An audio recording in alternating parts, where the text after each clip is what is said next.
Hey everybody, I'm Jesse, and welcome to another edition of Gen X Thinks. And today I'm going to talk about why I believe that Generation X is the most iconic generation ever. And I think it's pretty obvious once you look into it. Now, take the millennials, the newer generations, the millennials, Gen Z, and these younger. Look at their fashion, right? I mean, it's hard to tell them apart. Even younger millennials or millennials at all, really. The older millennials are pretty much Gen X, so I don't really count them. But the younger millennials and Gen Z, I mean, I see these younger kids and they all seem like kids to me, but they don't set themselves apart. There's no real distinction. If I saw a picture of a 15-year-old millennial back whenever and a 15-year-old Gen Z or whenever, there wouldn't be much distinction between the two, right? The millennials, their biggest claim to fashion fame was sagging their pants and showing their underwear. And I don't know, the Gen Z kind of followed along with that trend. They still do that, I guess, but whatever. So that's their biggest thing, right? That's their calling card, their hallmark. And you take the same thing though with older generations can be said as well. There's nothing to differentiate, say, the silent generation from the greatest generation. You know, you see pictures of them in high school, either one, and you can't tell, oh, that's silent gen. You know what I mean? Oh, he's the greatest generation. You can't tell just by looking at a picture.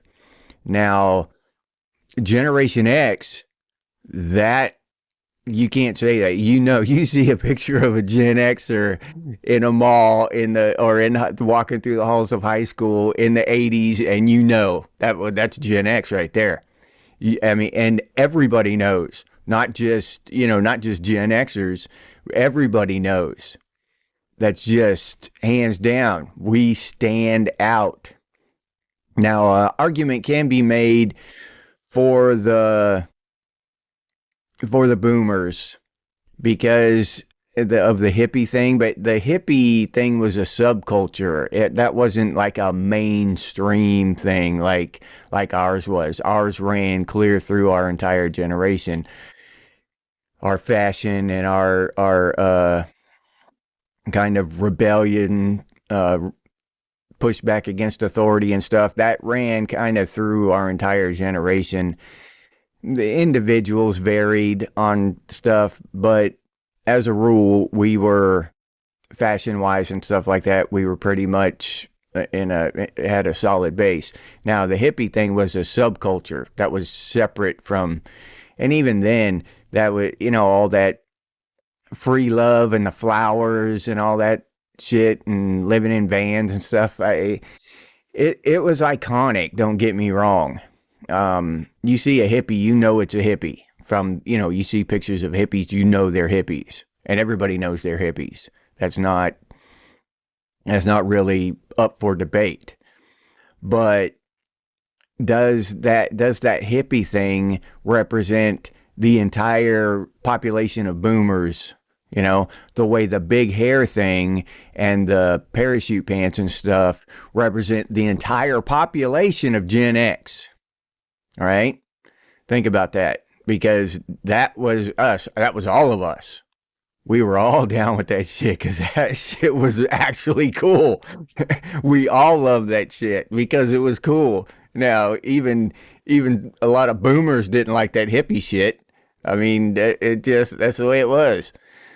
That hippie thing was a smaller subsection of the boomer generation. It wasn't the vast majority of boomers.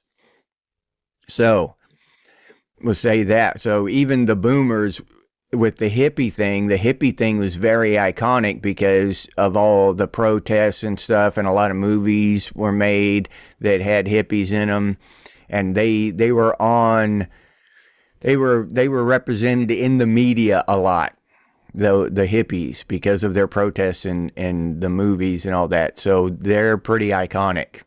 But I'm just saying that the hippies don't represent their entire generation the way Gen X does, okay? The way the Gen X culture did. And the thing that strikes me the most about that Gen X is so iconic. Not only that, but we're the smallest generation. So that's kind of a funny thing to think about. We're the smallest generation in the recent, because number one, because feminism was on the rise and women were going to work and stuff and they weren't having as many kids. Number one.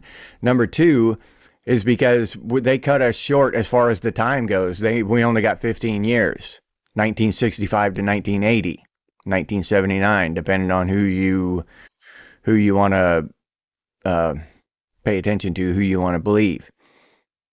So 1979, 1980, that gives us 15 years of population.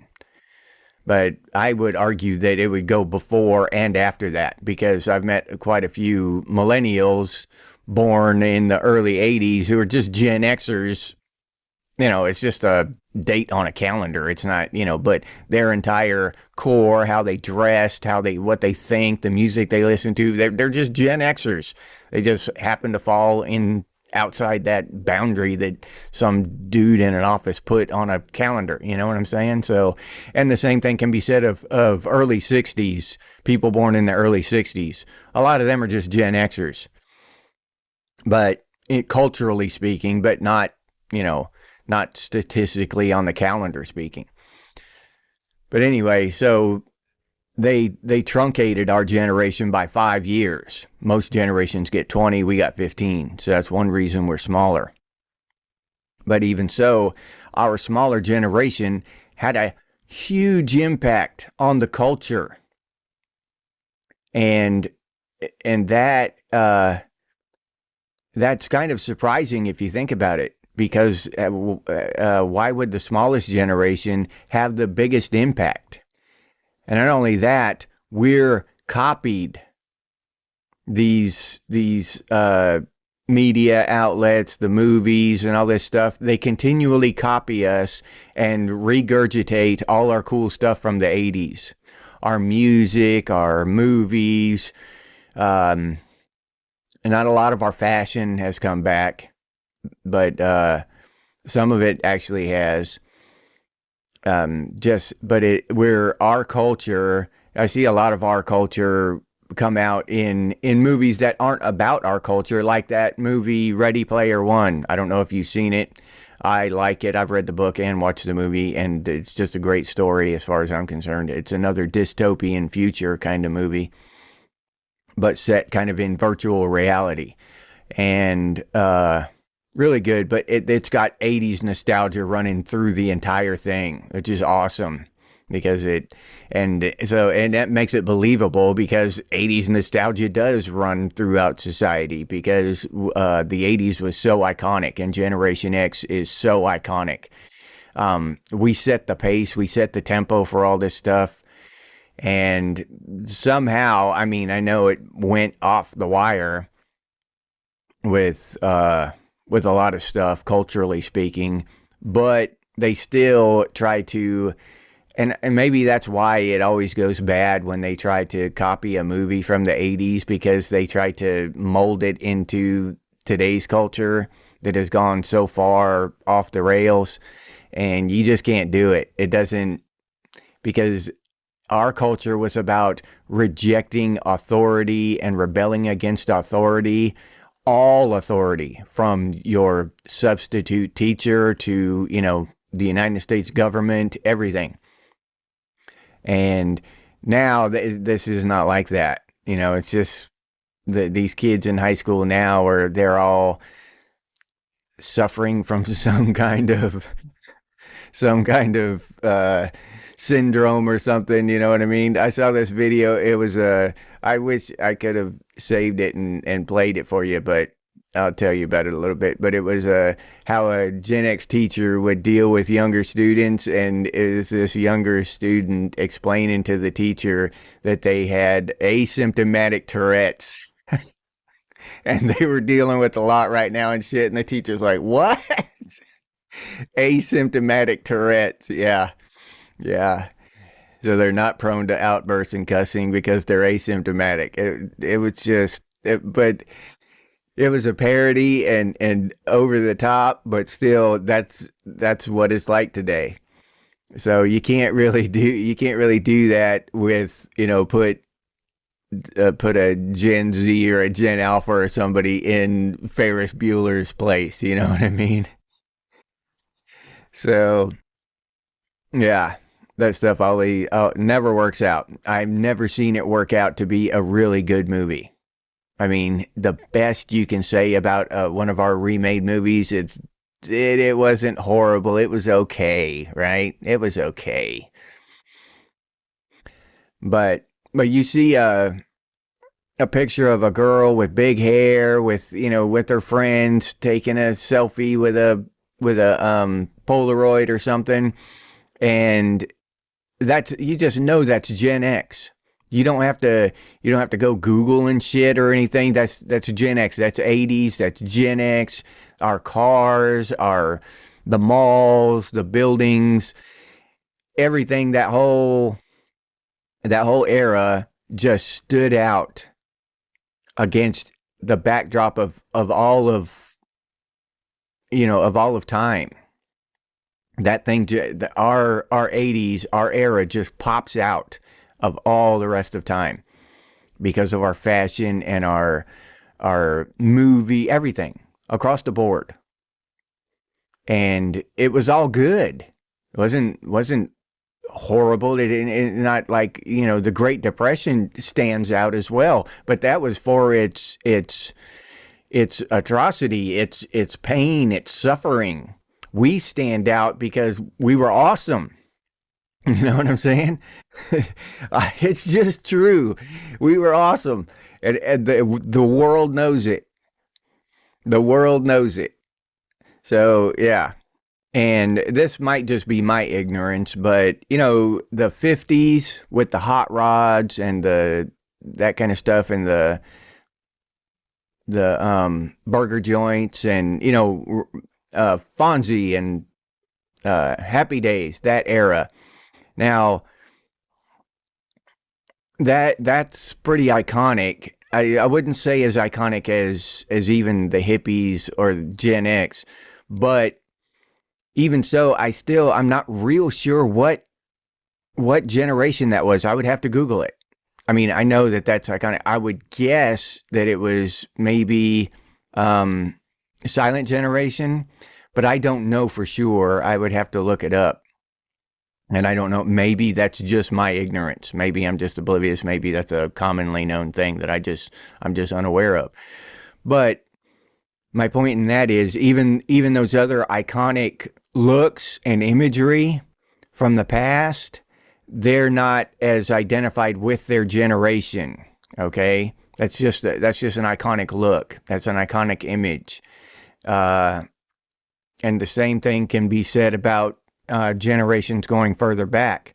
We have iconic imagery, and I know the image is in my head. I can look at a car parked at a car hop and say, okay, that's from the '50s. But I can't, I'd have to do the math in my head to equate it to Silent Gen or whatever. You know what I mean?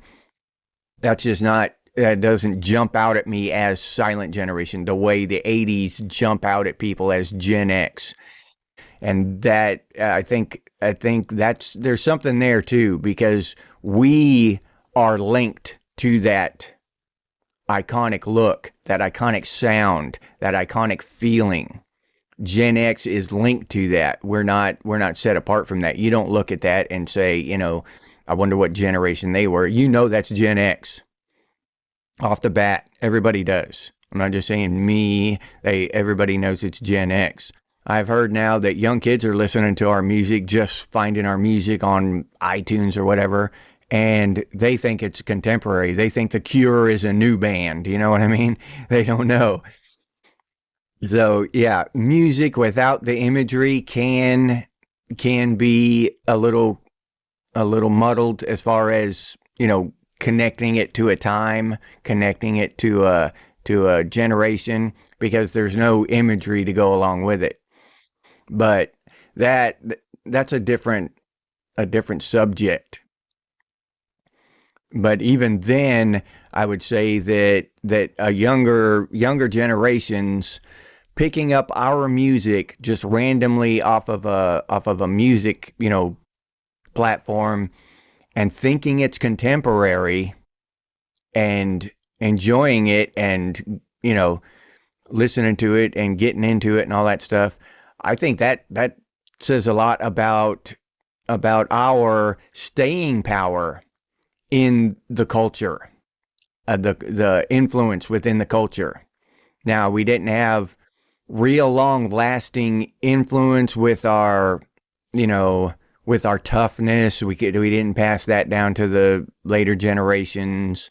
Our resilience and self-reliance, for some reason we didn't pass that down to the later generations. A lot of us, some of us did. I've talked to a lot of people in the comments who are kids, are basically Gen Xers, and I've got nephews who are tough as nails, and they're basically Gen Xers. If they're just too young, but as far as attitude and all that stuff, you'd think they were Gen Xers. But yeah, so I know that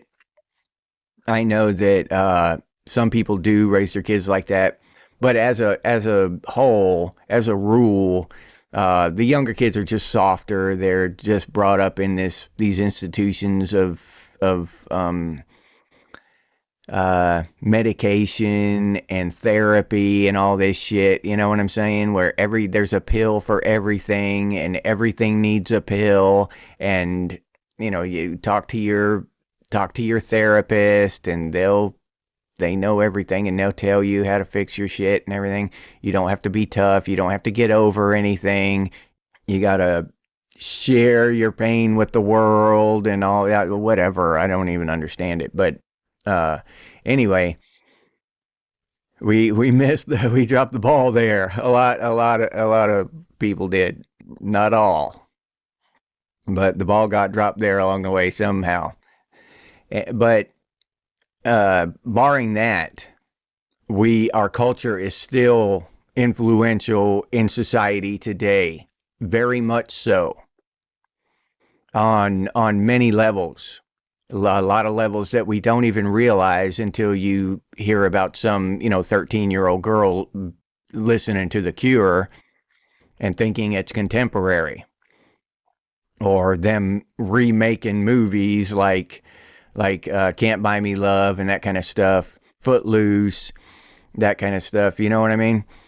And so our culture has staying power, if not massive influence. It's still, there's an undercurrent of it, right? And I'll do the hippie thing again. The hippies, we got out of the hippie thing. We just abandoned that flat out all across the board, right? That was gone. Almost, if through the decade of the 70s, and the hippie thing was gone.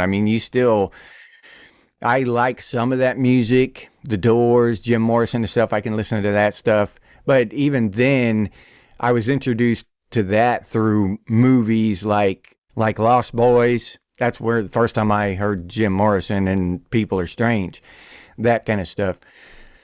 But barring those few instances, the hippie thing was just dropped. Everybody just abandoned the hippie thing, across the board, and really didn't have the undercurrent that 80s nostalgia and the Gen X thing does today. It just vanished, and that was it. Gen X has lasting influence. So, to sum this up, I think I've made a pretty good argument that Gen X is the most iconic generation ever, in my opinion, ever. I mean, yeah, there have been generations previously that have done a lot to change the world, who fought in world wars, who've done things, great things. I'm not taking away from any other generation. The hippies were iconic. They were all over the media, not taken away from that. So before you jump into the comments from other generations, I'm not taking away from any other generation. Okay. I am talking about Gen X. And I by necessity had to mention other generations in this comparison, but I'm not taking away from them. They were iconic generations. I just believe that Gen X and the 80s was the most iconic. It's easily identifiable by almost every person in Western civilization. You see a picture of a teenage girl with big hair in a mall, and you know she's Gen X from the 80s. That's just, you know it. See a guy with a Michael Jackson jacket on and parachute pants and shit, and he's from the 80s. So I firmly believe that Generation X is the most iconic generation, and it's just not for one simple reason, for movies or music or fashion. It's all of them across the board, and there's lasting influence there. That our culture has stood the test of time. It's being copied, it's being consumed today by younger generations. It's being found and resurrected today through music and movies and stuff, through our media. Our entertainment back then is still awesome today.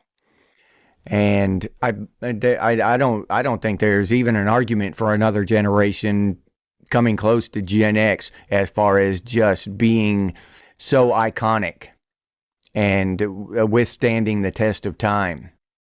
And I'll leave you there with that. If you enjoyed this episode, please like, subscribe, and comment. If you'd like to support the channel by becoming a member, I'll leave that link down in the description, or you can head over to the channel page and become a member that way. If you'd like to support the channel directly, you can do so by clicking on that super thanks button down there. Or you can head over to Buy Me a Cup of Coffee and buy me a cup of coffee. I'll put that link down in the description too, and I sincerely appreciate any of you who do that. Thank you very much. If you're interested in Gen X gear, we got some pretty cool stuff over there at Redbubble. Gen X Thinks and Gen X branded stuff. T-shirts, hoodies, coffee mugs, stickers, all kinds of cool stuff. But I'll leave that link down in the description as well. If you can't or don't want to support the channel in any of those ways, you can always do so by sharing these videos on your social media. That helps out a lot. Thank you very much. I sincerely appreciate it. If you have any ideas for future episodes of Gen X Thinks, please put those down in the comments. Or you can email us, and the email is genxthinks@gmail.com. And as always, stay frosty, Gen X, and I'll see you on the next one.